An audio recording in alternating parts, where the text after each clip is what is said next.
Alrighty. Well, thank you everyone for joining us this afternoon for your hour with APA Virginia. My name is Jillian Saul. I am staff for the Virginia chapter of the American Planning Association. Um, Today, Julia Freedgood, Senior Fellow and Senior Program Advisor with the American Farmland Trust, will be presenting Planning for Small Farms, Local Food, and Community Resilience in Virginia. Um, I'm going to run through a couple of housekeeping items before I hand it over to Julia. We really do encourage questions. Please submit your questions through the Q&A as opposed to the chat box. That will just help us keep track of all inquiries. Um, Feel free to use the raise hand feature if you would prefer to ask your question out loud once we get to that more formal Q&A at the end, but otherwise feel free to throw your questions in the chat as we go. You should have been notified on your screen just a moment ago that this webinar is being recorded. In the chat, in just a moment, I will drop the link to our YouTube page where you can find all previously recorded webinars in the series and this webinar in the coming days. I'll also drop a few links to our website pages and also some resources that Julia has shared um, for you this afternoon. But otherwise, thank you very much to the Berkeley Group for sponsoring our webinar series. And I'm going to hand it over to Julia to present on planning for agriculture in Virginia. I think we have a great webinar ahead of us, and Julia has an interesting and experienced history behind her. So I'm going to go ahead and hand it over. Great. Thanks so much, Jillian. It's really great to be here. I'm very excited to hear that people actually signed up for this webinar, especially given all the weather conditions we're having here in the Northeast. I just got back last week. I'm based in Western Massachusetts, but I just got back last week from a trip traveling throughout Virginia, meeting lots of different kinds of farmers, seeing lots of different kinds of farms, meeting lots of great people. And so I'm feeling very, very excited about everything that's going on in the beautiful Commonwealth. It really was a great trip. So just a little background. So I'm Julie Freedgood, Senior Fellow, Senior Program Advisor. Basically, I've just been at AFT a really long time. And American Farmland Trust is a national nonprofit organization.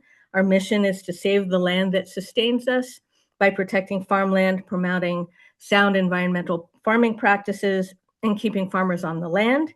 We were formed in 1980, so we're approaching our 50th birthday. I haven't been there quite that long, but we launched the National Conservation Ag Movement, and many people really know us just for our bumper stickers, the No Farms, No Food. I saw them all over Virginia, which was really nice. So AFT created a new resource, and that's what I'm hoping to share with you today.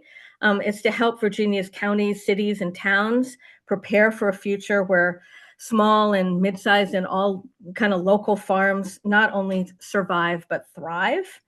And the Planning for Ag Toolkit is a practical digital guide. It's filled with a variety of resources tailored specifically to Virginia and available open access on AFT's Farmland Information Center website.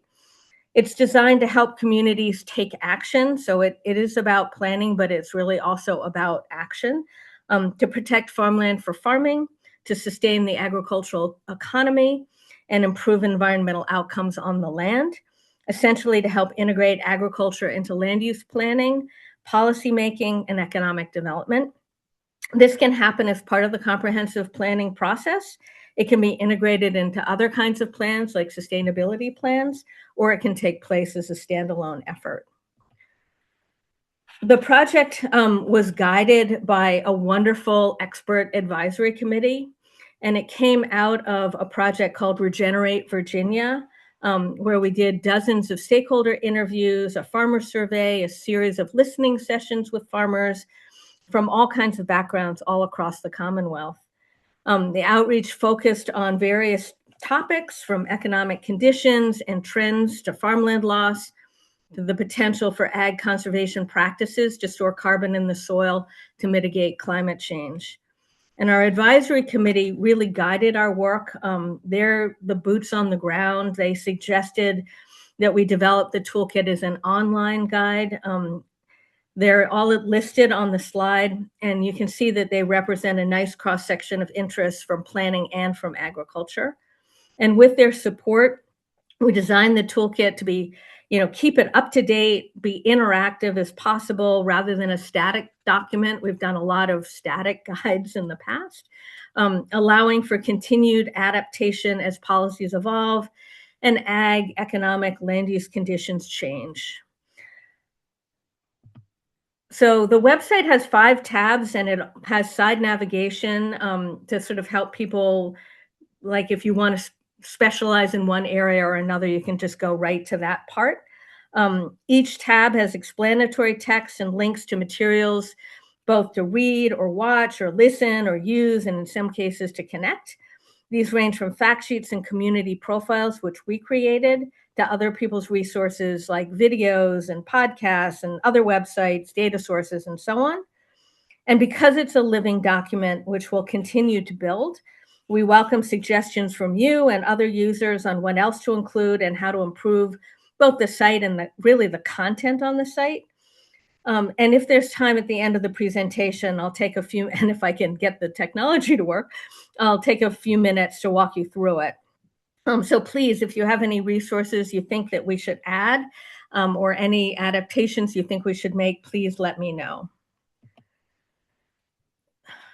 So we start with sort of the why and the how of what we mean by planning for agriculture. And, with the why, we really point to Virginia's long and diverse farming history. People often are surprised that agriculture is the Commonwealth's largest private industry. It has a total economic impact over $80 billion, about 7.5% of the state's GDP. Virginia's farms are engines of local economies. They're feeding not only people, but all the businesses and communities around them. According to an economic impact study by the Weldon Cooper Center for Public Service at the University of Virginia, every job in agriculture and forestry supports 1.6 jobs elsewhere in the Virginia economy. And the about 40,000 farms comprise one of the most diverse ag sectors in the nation. Many of Virginia's crops rank in the top 10 among US states, which is surprising. People don't really think of Virginia as being an ag state, but in fact it is. So you're famous for your apples and turkey and peanuts and broilers. Some of your farmers sell into local and domestic markets. Others, well, at least historically, have focused on export markets. And farmland, underpins all of this activity. It's essential infrastructure where crops and livestock are grown, raised, and harvested. And like other business sectors, Virginia's farmland provides fiscal as well as economic benefits, contributing more in property and other local taxes than it receives back in public services. But despite all of these great things, Virginia's agriculture is facing an uncertain future. It lost 18% of its farms between 2012 and 2022, largely due to a decline in its small farms. The remaining farms are threatened by competition for land from other kinds of real estate development, economic pressures, including volatile markets, labor shortages, supply chain disruptions, and consolidation both within agriculture and agricultural markets, an aging farming population. So Virginia's farmers are significantly older than the rest of the workforce, and climate change, among other factors. And so this slide really sort of demonstrates that this environment has made it hard for Virginia's small, especially its small and mid-sized farmers to survive. Farms with market value of under $1 million all declined between 2017 and 2022 census periods, while the largest farms increased significantly by more than 50%.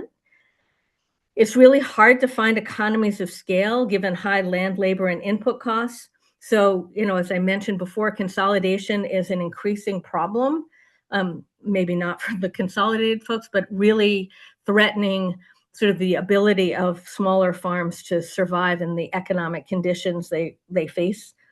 But small and mid-sized farms contribute more than market value to local economies. There's a lot of literature that shows that it's not only local food, but civic engagement, more participation in sort of local democratic activities. And there's a lot that communities can do to help support their viability. And then, today, so that's sort of the last census period, which ended in 2022. It's now, 2026, and a lot of things have changed at the federal level. So the economic situation makes it even more imperative for communities to recognize the need to support local farms. You've probably heard in the news that tariffs have been particularly challenging for agriculture.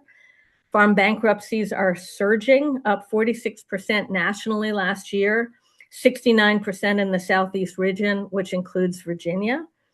And this farm financial distress continues to rise, and many farmers are really moving into survival mode. The federal government did give some farmers a big bailout, but almost all of the money went to the largest farms producing row crops like corn and soybeans. Small farms and specialty crops. And specialty crops means pretty much what we eat, fruits, vegetables, nuts, or at least what we should be eating more of, received little, if any, relief. And all of this, again, is accentuating the consolidation, forcing smaller operations out. And so since we can't really rely on federal policy to help solve this problem, we've really got to focus on what we can do at the state and local level, which is why I personally am so passionate about the need to include planning for agriculture and agricultural viability in all of our planning endeavors. So along with sort of those economic headwinds, Virginia has been losing its best farmland for quite some time. According to AFT's Farms Under Threat research, Virginia ranks 6th nationally in the percent of farmland converted to low-density residential development, which is basically rural sprawl, and 11th for overall farmland conversion. Nearly half of that conversion occurred on the state's best quality farmland. And you can see on the map where the red color, which stands for the new conversion, gray is conversion that had already occurred, development already occurred. And it intersects with the green, which is farmland, with the darkest green representing the most productive, versatile, and resilient soils. And we really were looking at the best soils for food production. And we found that between 2001 and 2016, 340,000 acres of Virginia's farmland was converted to developed use, and nearly a third was identified as nationally significant soils. We found increasing conversion of rural farmland, mostly low-density residential development, which is 7 times more likely to be converted to urban high-density land than other ag lands. And this kind of leapfrogging large lot development threatens agriculture by increasing conflicts and making it harder for farmers to farm and for new farmers to enter the field. And that pressure is accelerating. And it's not just from large lot residential development. It's also from utility scale solar, from warehouses, from data centers. And I'm sure you're all very familiar with, how much activity is happening in the data center area in Virginia. But without intervention, these various pressures are going to drive the conversion of as much as 800,000 more acres of farmland by 2040. But with thoughtful planning, both at the state and local level, policy actions, that number could be reduced by more than half. The other issue, and I think this also surprises a lot of people, is just how much older farmers are than the rest of the working population. And in the last census of ag, the average age of Virginia farmers was 59.2 years old, which is up from 57.2 in 2012, continuing a decade-long trend of aging farming population in Virginia and across the country. And this map gives you an idea of what's happening all across the country, with the dark red being farmers who are age 60 and over. 40% of Virginia's farmers are age 65 or older, which, in most fields is retirement age. Only 8% are under age 35. Just because it's so hard and expensive to gain access to land and capital to enter the field, signaling an additional threat to the future of Virginia's agricultural sector, and forcing really urgent questions about who's going to farm in the future. And then, of course, farmers are confronting climate change, whether that's in extreme hurricanes, floods, record droughts, record cold, record snowfall. All these things have caused major crop and livestock losses, ruined critical ag infrastructure, and resulted already in hundreds of millions of dollars of damage. So our response to this is to plan for agriculture as part of a general planning process or as a standalone activity. And we have a whole fact sheet on sort of our approach to the planning process. It's kind of community development oriented, and we think of it as an iterative, really stakeholder driven, asset based process. And it follows the typical steps of any planning process, so I don't need to elaborate on that to you. But I do want to emphasize the importance of really meaningful community engagement throughout the process, especially farmers and the other people who are most affected by the plan. So not just proxies for farmers, which happens a lot of the time, kind of the spokespeople for farmers, but actually going to farmers where they are, and getting a good representation of the diverse cross-section of the farmers in the community, whether they're large or medium or small, whether they're livestock or poultry, or doing specialty crops or commodity crops, conventional, organic, agritourism, all of that, like really to hear from the community about what they're facing and what they think would help them going forward. And then the other piece of our planning for ag is it really is a holistic approach. So it really looks at land use and protecting farmland and promoting smart growth, but it also looks at supporting viability of the ag sector. So that's infrastructure as well as the viability of individual farms now and for the future. And it really looks at conservation and ecological practices, encouraging farmers to take good care and be good stewards of the land, all in service to fostering community health and well-being. And we have a checklist that people can use, and it's a downloadable PDF form, and you can kind of go through and think about, what are you doing to protect farmland and promote thoughtful growth? What are you doing to support ag viability? And we also have other resources like a fact sheet on ways to fund plans for ag and that kind of thing. So then we sort of dive deep in the other tabs, and the next one is on farmland protection and thoughtful growth. And many communities start planning for ag with a focus on land use. That's sort of the most typical place where you'll find it. And by protecting farmland and pursuing thoughtful growth, communities can sustain agriculture while also accommodating other public needs like affordable housing, efficient transportation, renewable energy, and so on. So this section of the toolkit has a series of fact sheets and community profiles, sort of highlighting what specific places have done to highlight key land use tools available in Virginia. And we start, of course, with comprehensive plans and zoning. And, you obviously know that comp plans lay groundwork for local policies like zoning, and can be used to protect farmland. But most comp plans really don't deal with farmland, and they definitely don't usually deal with ag and the viability of the ag sector. So it's really important to think, I think it's really important anyway, to think about that as you think about your land use and economic decisions in the comp plan process, and make sure that if you want to have farms, especially small and mid-sized farms, in your community in the future, that you consider them as part of the planning process, and you don't just look at agricultural land as open space waiting around to be developed to its highest and best use.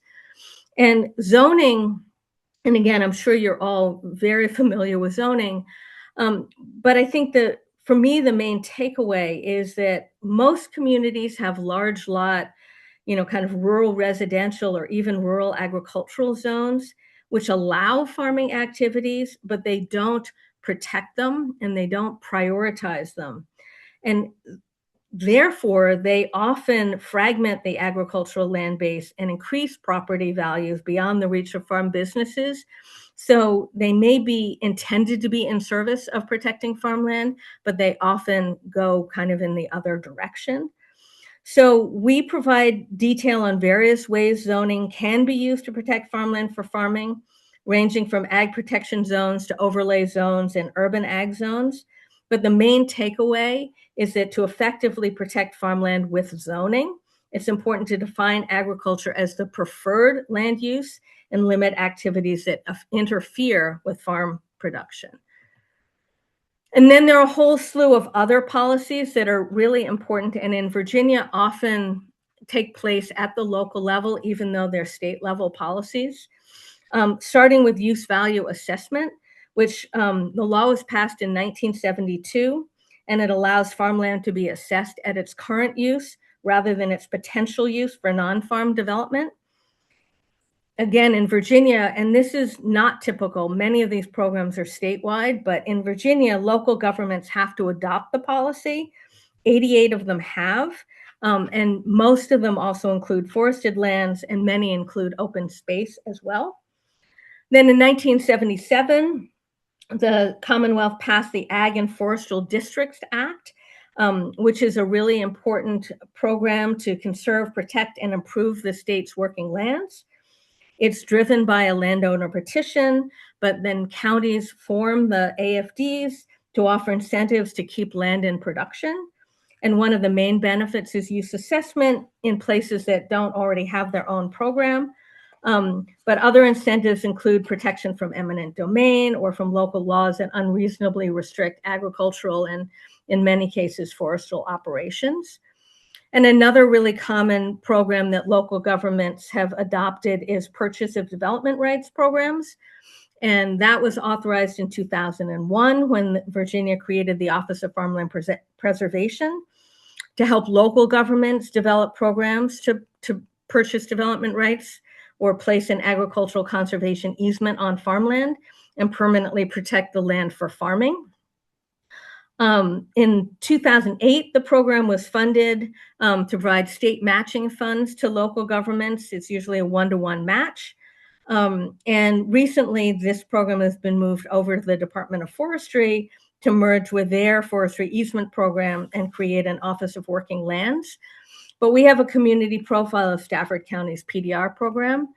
And sort of in AFT's research, what we've really found is that some combination of carrots and sticks of, good zoning and incentives like PDR are really the best way to secure your agricultural land base and to support your agricultural economy.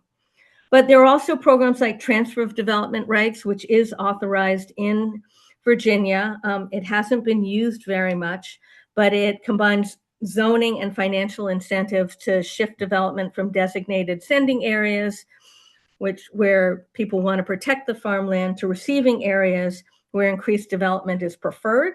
And then the landowner is compensated, but it uses the private marketplace rather than public funding to incentivize these kinds of transactions. And then finally, in 2007, Virginia passed the Urban Development Areas legislation to concentrate new development in places with adequate infrastructure. We see this also as a really important, not just for smart growth, but also important way to protect farmland by keeping development really where there's infrastructure and resources to support it instead of sprawling out across the countryside. We also did a fact sheet on cost of community services studies, not because they're a policy, but because they're a good tool to help make the case for policies like use assessment and the ag and forestal districts. If you're not familiar with them, COCS studies are really a quick and dirty case study approach to understand the fiscal contribution of working lands and open space to the local tax base. They're just a snapshot in time of local costs versus revenues for major land uses, to provide kind of a baseline of current information to help local officials make informed land use and policy decisions, especially in communities where farmland is a significant land use, but that don't have the resources to conduct a more sophisticated fiscal impact analysis. Fiscal impact analysis will project into the future. COCS studies really just tell you what's happening now, in a current tax year. But there have been at least seven of them done in the Commonwealth. They all had similar findings to hundreds of other studies that have been conducted across the country, which is that working in open lands contribute more in local tax revenues than they receive back in public services, even when enrolled in use assessment programs. So basically, farmland and forested land looks much more like commercial and industrial land in terms of its contribution to the local tax base. And on average, residential land or residential people demand more in public services than they contribute in taxes. So it's a good argument to say that, keeping land in farming and forestry is a way to help balance out local coffers. Virginia also has had a lot of solar energy pressure and production. AFT embraces the need for renewable energy. We just want to make sure that it occurs. We have a smart solar program and that it kind of applies smart growth principles and that occurs where it's best suited and not on the best quality farmland. According to Virginia Commonwealth University, since 2016, I believe, around 40% of Virginia's utility scale solar construction occurred on farmland. And this is why Virginia is one of a few states working to mitigate those impacts on agriculture. So House Bill 206 requires a mitigation plan for energy products that the Department of Environmental Quality determines will have a significantly adverse impact on natural and historic resources, including arrays that disrupt more than 10 acres of prime farmland. DEQ rules include requirements to use conservation easements, which again are the tool used when you're purchasing development rights, in lieu fees, best practices like agrivoltaics, where you combine farming and much lower impact solar development in the same operation, reduce soil compaction to mitigate negative impacts on the land. But you can also do stuff at the local level. So, farmland owners certainly can install solar panels to serve their own property needs, provided obviously that the installations comply with local zoning, height and setback requirements, that kind of thing in any state laws. Local ordinances, have to provide reasonable siting criteria, reasonable requirements for buffer setbacks, noise, et cetera. But they also have codes that govern local authority and decision-making about where you might place utility scale solar and energy storage. And we cover this in the fact sheet and we have a profile about how planners in the city of Chesapeake did a really great stakeholder engagement process, went through planning process, and created a kind of win-win policy to support solar energy and farmland protection. So some people actually will make the link that agrivoltaics also is a way to support ag viability.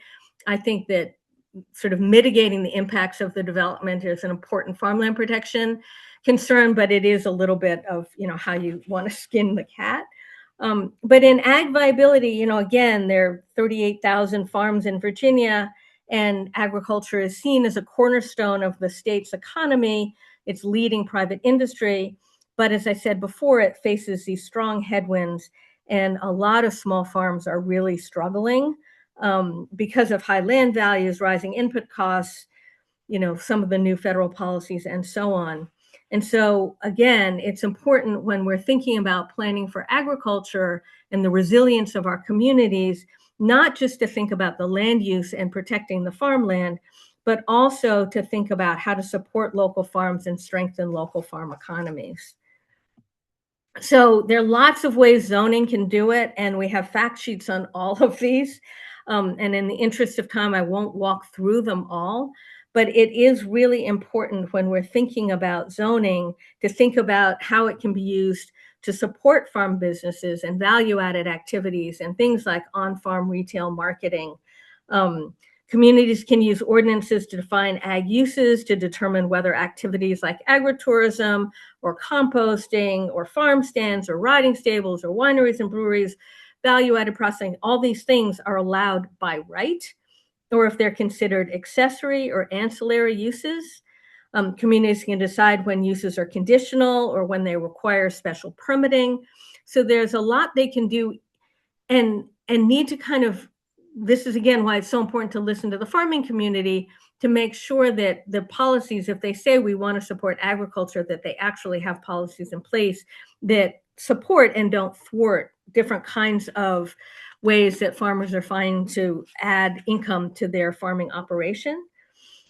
Once defined, ordinances usually include performance standards to guide appearance, intensity, scale, scope, buffers, setbacks, all of that stuff that planning usually attends to.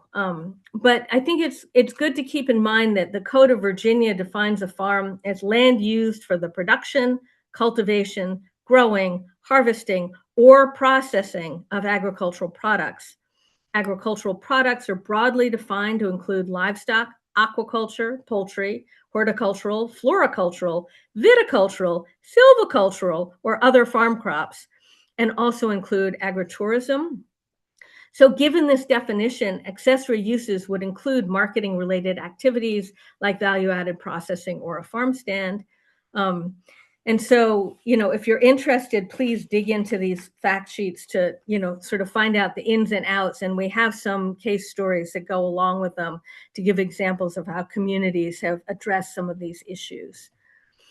At the state level, there are several policies that also support ag viability, and probably the most important, or one of the most important, is the governor's Ag and Forestry Industries Development Fund, or APHID grants. It's a discretionary performance-based economic development incentive specifically for ag and forestry, for value-added or processing projects. And its purpose is to support agribusiness development at all scales. And some of the APHID grants also support planning efforts to enhance the economic viability of agriculture and forestry. So that's another way to sort of enter into incorporating planning for ag into other planning activities in your communities. APHID grants go to political subdivisions like a town or a county. Funding is awarded with a match requirement, usually 1-to-1, and based on the expectation that the grant is critical to supporting the local ag community. So there's lots more on APHID in the toolkit. But I think it's a really important program to lift up, and one that I wish I saw in more states around the country. Virginia Code also defines agritourism broadly to include any activity carried out on a farm or ranch that allows members of the general public for recreational, entertainment, or educational purposes to view or enjoy rural activities, including farming, wineries, ranching, horseback riding, historical, cultural, harvest your own activities, or natural activities and attractions. But it also limits liability on these kinds of operations, and gives local governments authority to regulate activities. So it's another really great way to support sort of diversifying what can occur on farms. Virginia also has several state laws that govern food processing, community food facilities. Again, another way to add value to the raw farm product coming off of local farms. Their Farm to School program promotes opportunities for schools, distributors, and farmers to work together to increase how much locally grown food is served in cafeterias and dining halls at all levels of education. It's been a great boost to local agriculture and really good at supporting small and mid-sized farms and increasing access to healthy Virginia-grown food, and providing hands-on learning opportunities in a variety of school settings. And we do have a profile of Page County's Farm to School program to kind of lift up what it can do. Virginia also has a FarmLink program.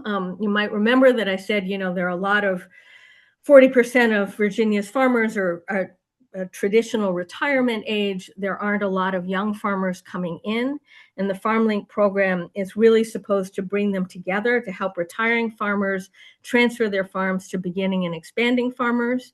And it has a searchable online database, provides staff to help prepare business plans, provide research information, and so on. So it's a really great program. And then finally, there's the Right to Farm Act.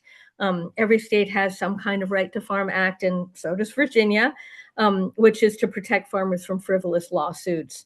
And it limits local governments from enacting zoning or other ordinances that unreasonably restrict or regulate farming in an ag district. So that's a pretty standard kind of program. The Virginia Department of Ag and Consumer Science Division of Marketing and Development has lots of programs to support ag development. They have a Food Access Investment Fund, which can really help. It awards grants to businesses and nonprofits to expand access to fresh food in underserved communities. Local governments can consider encouraging entities and organizations in their areas to apply. And, local governments can also create their own ag economic development and marketing programs, maybe working with cooperative extension or creating guides to local farm products, establishing a farmer's market, investing in processing and distribution infrastructure. There are lots of things that can happen at the local level, including giving farmers a voice in local decision making. And farmers tend to work really long hours and be very busy, so it's really important to try to draw them out and encourage them to participate in committees that will help strengthen the ag community. But if a community has an ag and forestal district, they have to have an advisory committee as soon as they receive their first application. And the committee advises the Board of Supervisor and Planning Commission on additions to, withdrawals from, reviews of the district. But even without that, boards of supervisors can create advisory boards, commissions, committees, to promote ag as an industry and to develop plans and so on, to increase farm viability. And some counties have regular meetings with representatives from different local government departments.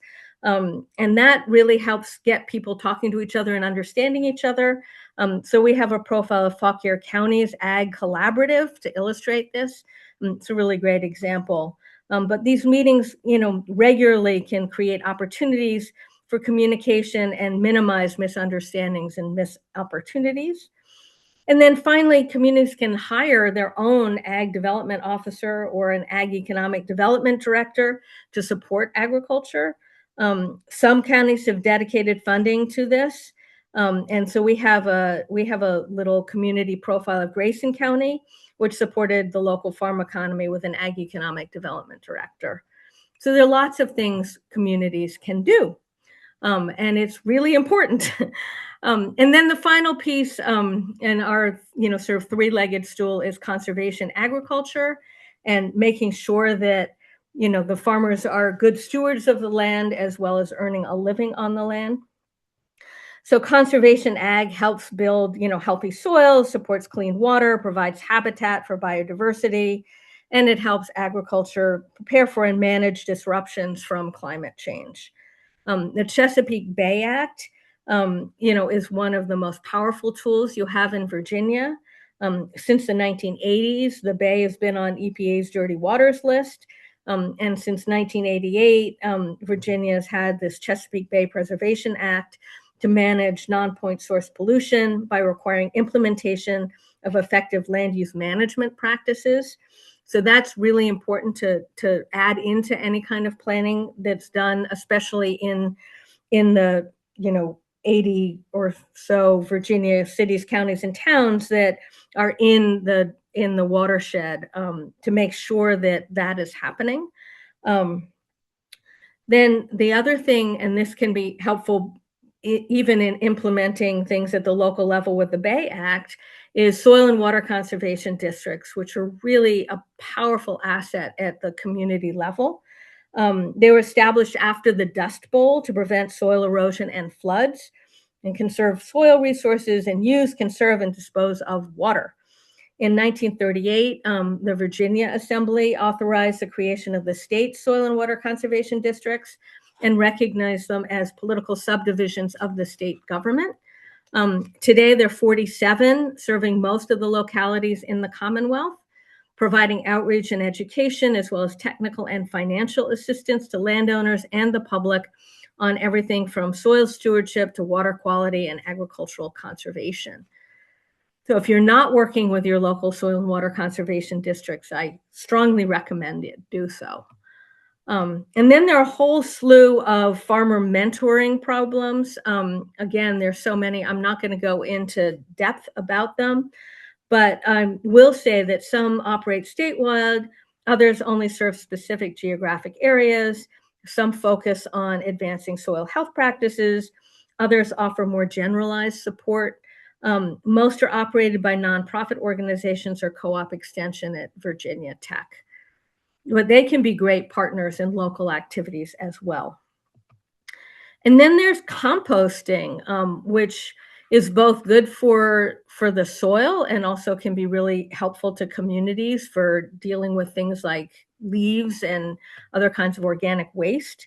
Farmers who compost farm waste can work with local governments to compost municipal leaves and other matter. They can use it to improve their own soil fertility. They can sell it as an amendment product to create added revenue stream.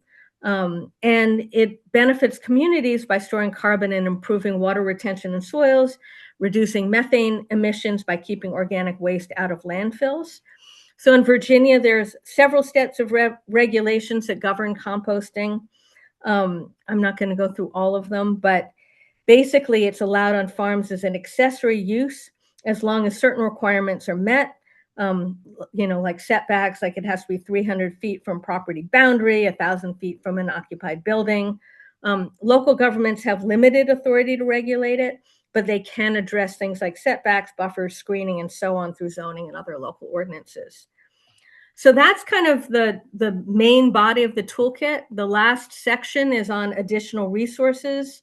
We have a whole bunch, everything from links to data sets like the Census of Agriculture to GIS, geospatial data. Co-op Extension produces really great situation analysis reports of all the counties. We have presentation sides, and we have links to supporting organizations. So with that, I'm not sure, Jillian, how we're doing for time.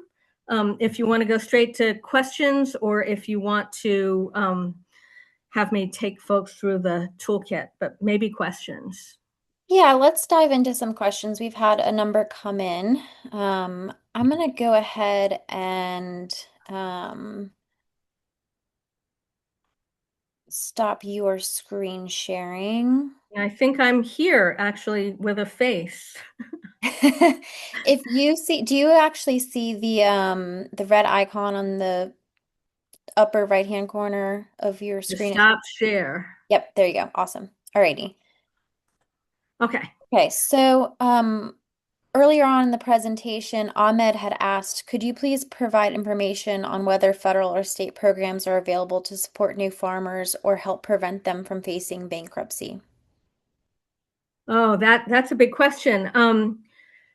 There are some programs to help new and beginning farmers. The USDA, U.S. Department of Agriculture, has a really great program called the Beginning Farmer and Rancher Program that gives grants to people to help support both education and training, from everything from financial management to how you manage conservation resources on farms.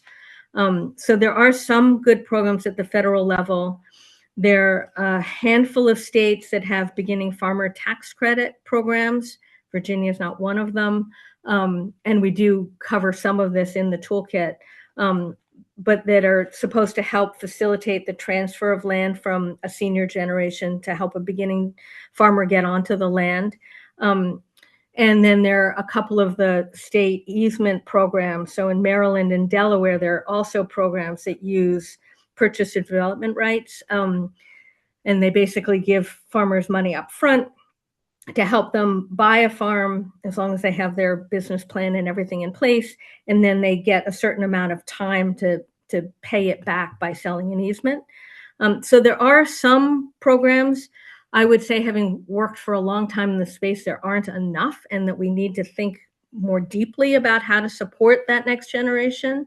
And to the best of my knowledge, there is nothing out there to help them prevent bankruptcy, unfortunately. Thank you, Julia. So the next question we have was submitted anonymously. This person says, my family has a long agricultural background in Southern Virginia, and my experience is that farmers who are being impacted by some of the threats you mentioned, extreme weather, federal support for conglomerates, etc., do not vote in their best interests. Is that part of your organization's work as well? I've been part of the conversations where people will deny climate change in the same conversation where they say, the weather has never been this unpredictable in my lifetime. I know that's a bit of a loaded question, but So if you're able to provide any insight, So yes, I would say a lot of our work is talking to farmers and trying to find the right language. So a lot of times, like with this audience, because you're primarily planners, I figure it's okay to say climate change. But if I'm talking to a pretty conservative farming organization or audience, I'm more likely to say volatile weather or something like that, like words that they don't associate with liberals or urban people or whatever it is that seems to stand in the way of having good conversations about, especially about climate change.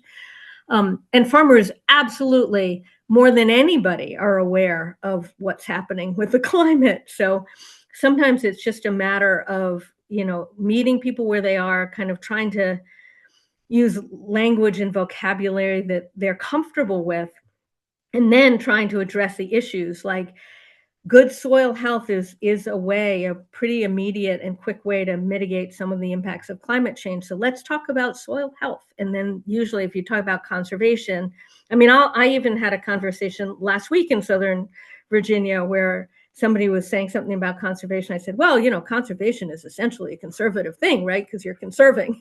And they were like, oh, okay. So it's just, I think, a matter of how to have the conversation and how to help farmers understand.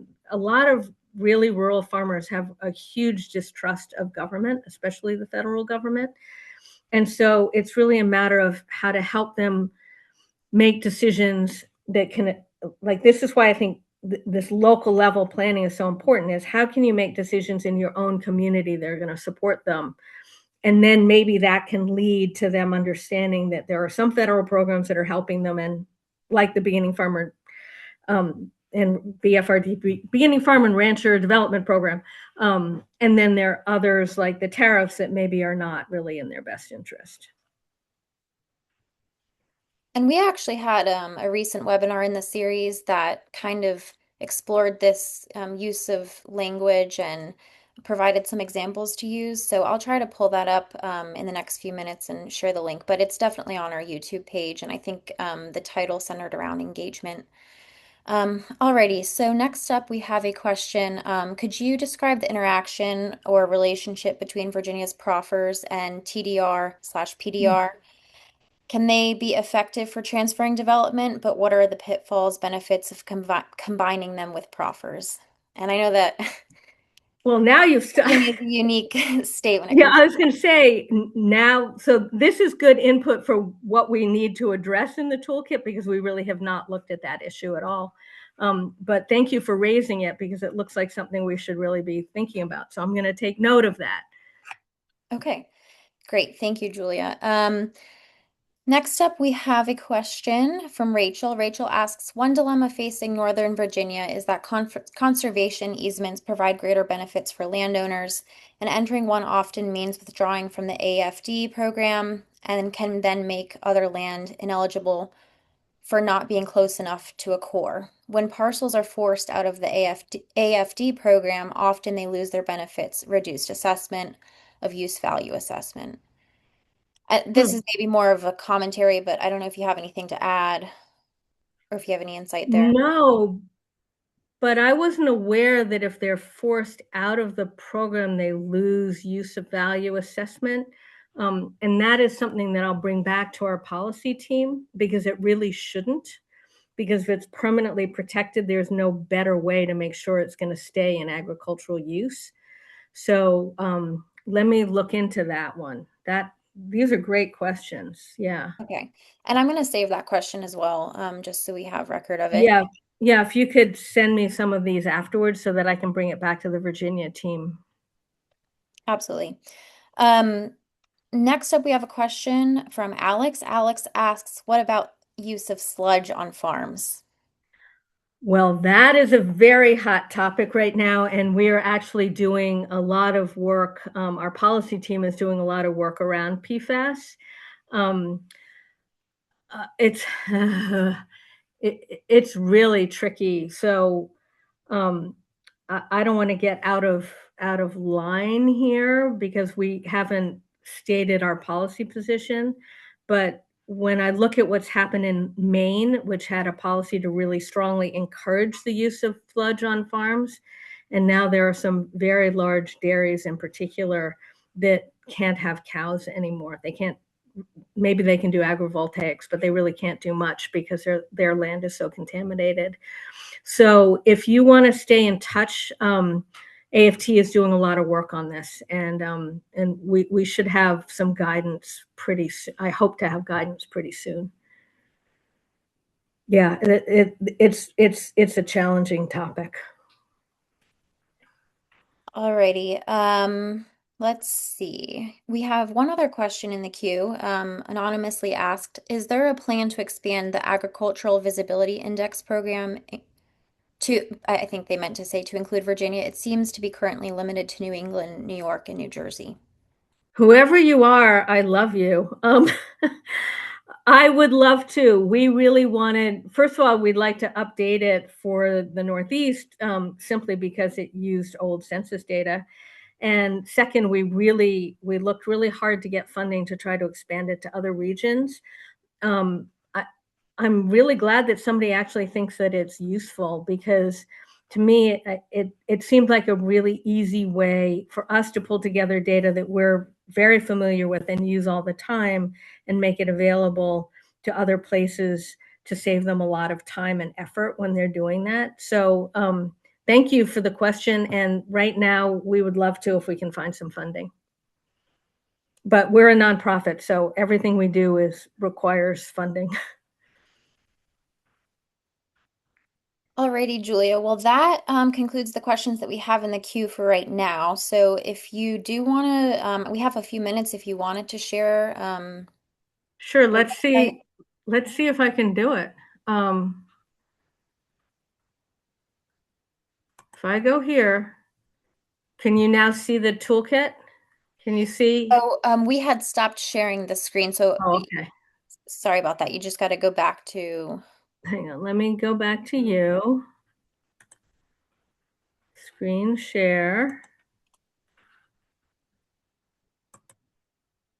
Can you see it now? Nope, now it seems to be giving me AI. That's annoying.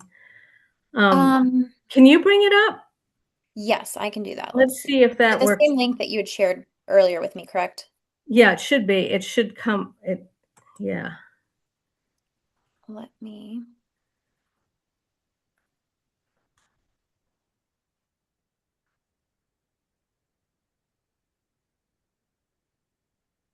Hmm. Okay, I think we got it. Here we go. There we go. Okay, so when you enter in, you have this sort of, this cover page, if you will, and it kind of describes what it is. And Julian, if you don't mind just sort of scrolling down a little bit, you can see that there are tabs. So there's like why and how, and then all the sections I just kind of walked through. But if you keep, scrolling down, we have like short text that describes sort of what we're covering. And then you can see there's sort of read, use, watch.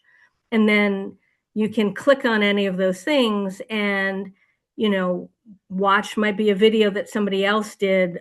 Anything that we've done would either be called a fact sheet or a community profile. And then you just can keep scrolling down, or if you want to jump ahead somewhere, we have side navigation where you can jump to a section that is useful to you. So maybe if you hit, farmland protection at the bottom, you can do a tab at the top, you can do a tab at the bottom. We tried to make it as easy to navigate as possible. And then again, it'll list sort of everything that's included in this section so that, you don't have to just scroll to find it. You could just go to the thing that you want.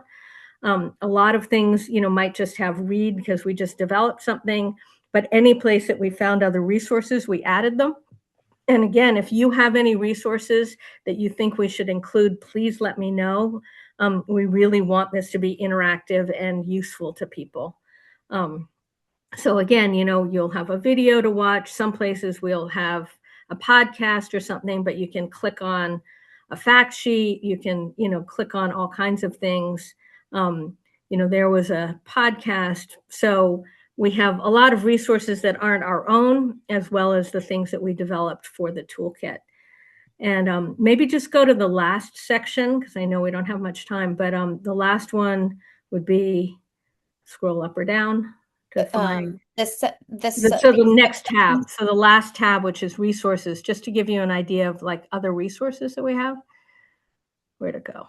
Sorry, I've got a few things, but I've got the Zoom thing blocking my. Are you referring to this subsection on the side? No, all the way, the whole final 6th tab. Oh, here we go. Yeah, there we go. So yeah, if you go all the way, yeah, so if you go along the bottom, it takes you tab by tab, but if you go along the top, you can go to any tab that you want. So go all the way to the top of the page. Yeah, and then additional resources. There we go. So then it's like, we have the Census of Ag stuff, and then we have all this geospatial data and slides and all kinds of other resources that people can use. And, so if, for example, you wanted to talk about any of the things that I've talked about, we have slides that you can use to do that. Without having to create them yourself. But I think maybe go to the situation analysis report, which is right there. Yeah. Just because I think these are really cool. So you can see that they have them for all these different communities. And then you can just, click on them and then learn about Rappahannock situation or Madison County or whatever. And we thought those were really helpful tools for people. So thanks, Jillian. I appreciate it. You're better at scrolling than I am. Oh, So no problem. Let me just check to see if we've had any questions come in. Yes, we did have a question come in from Stacy. Stacy asks, do you have advice on how to balance supporting agribusiness but making sure they don't exceed the blurry threshold of when it becomes a commercial use? For example, old barns being converted to wedding venues without any fire safety improvements like exit signs. And before I hand it over to Julia to answer that question, I'll say that our most recent Mid-Atlantic planning collaboration webinar series, which I believe was last or webinar was last week, kind of dives into that specifically. So that's another resource on the MAPC YouTube page if you want to watch that. But I'll hand it over to Julia. Well, that's great. I'd like to watch that. So I think that's one of those really important issues for planners and local governments to deal with, is really defining those things clearly and then making sure that you have, kind of the right regulatory framework to make sure that things that maybe are helping ag viability aren't affecting, fire, public health, public safety, that kind of thing. And a lot of communities have really looked at that. So, if you want to read our agritourism fact sheet, that might be a helpful place to start. Because I think the most important thing that people can do with local ordinances is make sure that that isn't a blurry threshold. And to be really clear, we just got involved in an amicus brief about a whole situation in Michigan and Peninsula Township over wineries, and sort of at what point is it still supporting agriculture, and at what point is it actually a commercial activity that is no longer supporting agriculture. So these are really hot topics, and the reason that I think it's so important to plan at the local level for agriculture. So great question. Thank you. And I'll just note that we have a lot of comments coming in thanking you for your presentation. So Thank you. I Well, thank think, you for listening. Really appreciate it. And if anybody wants to get in touch, Jillian's going to send my email out address so that you can get in touch with me directly. And yes. please check out the toolkit. We're really excited to share it. So thanks so much. Thank you so much, Julia. Great presentation. Um, quick couple of housekeeping items. As mentioned, yes, I will send out Julia's contact information in the follow-up with to all attendees. That will include the webinar recording link and the slide deck. Um, our amazing PDO or our professional development officer, Caitlin Abut, has been working hard to catch us up to date with CM credits. So I think we're finally in a place where everything has been backlogged or is up to date. Now that we have access to the system again. So if you are in need of some CM numbers, head to the APA CM search page. And I think that about concludes it. But thank you everyone for being with us this afternoon. I hope you have a great rest of your day. Stay warm and dry. Thanks, Jillian. Thanks. Bye.